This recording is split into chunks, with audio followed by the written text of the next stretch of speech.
Semangat pagi para blender. Berjumpa kembali dengan Cikgu Muklis masih dalam materi pembibitan kelapa sawit tahap MN, yang mana kali ini materinya kita ambil topik transportasi bibit ke lapangan. Nah, ini cukup seru dan saya punya pengalaman marah-marah di lapangan karena masalah ini. Yuk, kita simak ya. Oh ya, sebelum kita lanjutkan materi transportasi bibit ke lapangan, ini ada yang kelupaan. Bibit kita yang sudah siap tanam ini, yang umurnya sudah mencapai 8 sampai 12 bulan ini ada yang penting kita ingat. Kalaulah kita membibitkan bibit kelapa sawit ini untuk dipakai sendiri, ini berbeda cara penanganan tindak lanjutnya dengan bibit yang akan kita jadikan sebagai usaha komersial, ya.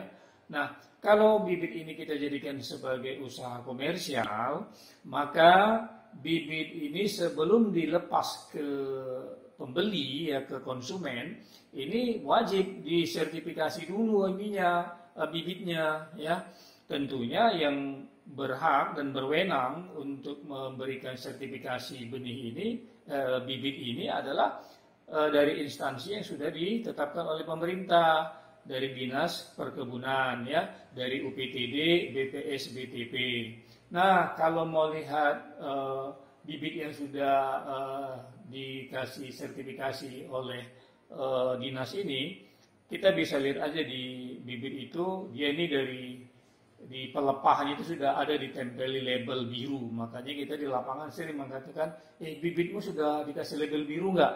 Nah, begitu. Jadi kalau sudah diberi label biru, ya, bibit kita ini maka sudah bisa dikatakan sudah memenuhi syarat secara administrasi untuk dilempar ke konsumen dan sudah bisa dilakukan pengolahannya, penjualannya secara komersial, begitu ya. Oke, kita lanjut lagi untuk pengiriman bibit ke lapangan. Nah, bibit yang kita pindah ke lapangan, memang kalau saya sih senang sekali kalau umur bibit yang mau ditanam ke lapangan itu umurnya kisaran 10 sampai 12 bulan. Kenapa? Dari pengalaman yang saya alami di lapangan, bibit yang ditanam umurnya yang kisaran 10 sampai 12 bulan, pertumbuhan di lapangan mantap sekali, men. Ya, mantap sekali, bro. Ya, jadi akar-akar itu cepat menyebar, cepat memang bibit itu tumbuhnya, ya. Dibanding kalau kita sudah tanam yang udah tanaman bibit yang sudah tua di bibitan, ya kan. Apalagi di bibitan udah sempat buah pasir, alamak. Nah, bibit ini memang kalau kita tanam, bahkan ada yang berani loh 8 bulan taruh di lapangan. Iya, bener. Dan itu bagus pertumbuhannya. Cuma kalau yang 8 bulan ini memang berisiko.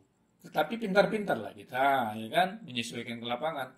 Kita tanamlah di awal musim penghujan, kan gitu. Sehingga kecukupan airnya dapat, tingkat kelembabannya dapat. Udah itu di lapangan, umur-umur yang muda kali ini juga memang risiko diserang oleh hama. Tapi di mana lah bulan tak ada hama. Tapi kita bisa halangi. Nah, pada waktu kita nanam bibit yang muda di lapangan, kita kasih kawat ayam itu yang tingginya bersih dari permukaan tanah itu, sisa ke atasnya itu ya sekitar 30 cm 40 cm lah, ya kan. Nah, sisanya ditanam ke bawah, ya mungkin kedalaman sekitar 20 cm gitu, ya. Nah, tapi kita lingkarkan, kita pagarkan sehingga yang namanya landak, yang namanya tikus dia nggak bisa memakan umbutnya yang masih muda tadi, ya kan. Tetapi pertemuan antara kawat ayam yang kita lingkarkan tadi itu jangan diikat pakai kawat, kita bengkokkan aja ujung potongan itu, sehingga nanti pada waktu tanaman kita berkembang besar, ini lepas sendiri kawat ayamnya nih, ya. Ada juga beberapa teman di lapangan menggunakan seng, ya kan. Alasannya, kalau pakai kawat ayam, bang, masih bisa manjat tikusnya. Iya juga, lu pikir kan. Nah, udah, kasih seng. Jadi, jangan kita kalah sama orang itu di lapangan. Sama siapa? Sama hama-hama itu, gitu. Nah, jadi kita lah yang pintar-pintar di lapangan itu kan, tentu kita hitung juga budgetnya, kosnya, ya kan, jangan mahal kali. Kemudian, kalau untuk hama babi, ya memang ini musuhnya yang gawat juga. Nah, ini kalau aku di lapangan biasanya sebelum aku kirim bibit itu ke lapangan, aku oles dulu bekas permukaan pangkal batangnya itu dengan racun babi ya kan, dengan zinc phosphate itu, ya kan. Jadi 1 kilo zinc phosphate itu aku larutkan dalam 5 liter effluentnya, pelarutnya. Aku poles lah pakai kuas layernya itu, ya kan. Nah itu. Jadi biasanya tidak berani dia makan itu, tahu dia itu racunnya. Nah, tapi hati-hati habis ngoleskan itu cepat cuci tangan, cuci pakai air tanah, cuci pakai sabun, dibilas yang bersih ya, karena racun namanya. Nah, bibit yang mau kita bawa ke lapangan ini, kalau bibitnya itu umurnya sudah di atas 1 tahun, itu kan biasanya akarnya yang sudah tua ya, yang jelas tahun ya, itu kan akarnya sudah keluar dari polybag. Dia itu biasanya menancap kuat di tanah itu. Nah, bibit yang kayak gini jangan langsung kalian angkat, dan angkat langsung bawa putusan lah semua akarnya itu kalian tanam ke lapangan, makanya banyak mati. Terjadilah transplanting shock, ya kan? Nah, caranya kayak mana? Caranya kira-kira kalian tengok nih, kira-kira sebulan lagi permintaan bibit di lapangan, nah sebulan lagi itulah yang kalian lakukan treatment. Nah, pertama kalian lakukan rocking ya, kalian putar, rocking itu diputar setengah lingkaran, diputar krak setengah lingkaran, ya kan? Udah diamkan seminggu. Nah, seminggu lagi lanjutnya lagi lingkaran tadi, krak putar. Jadi akhirnya penuh jadi satu lingkaran. Sudah itu diamkan 2 minggu kemudian biar dia normal. Nah, setelah kan sebulan tuh sudah 4 minggu tuh, baru dikirim ke lapangan. Nah, itu baru paten kan. Tapi sebelum dikirim ke lapangan, siram dulu sampai basah ya, sampai jenuh permukaan tanahnya itu, baru kirim ke lapangan. Karena di lapangan itu siapa yang menyiram-nyiramnya itu? Tak ada yang ngirim di lapangan, sudahlah nyari air payah, ya kan? Nah, jadi kita lah yang mau mengirim bibit ke lapangan itu, kita siram lah dulu, ya kan?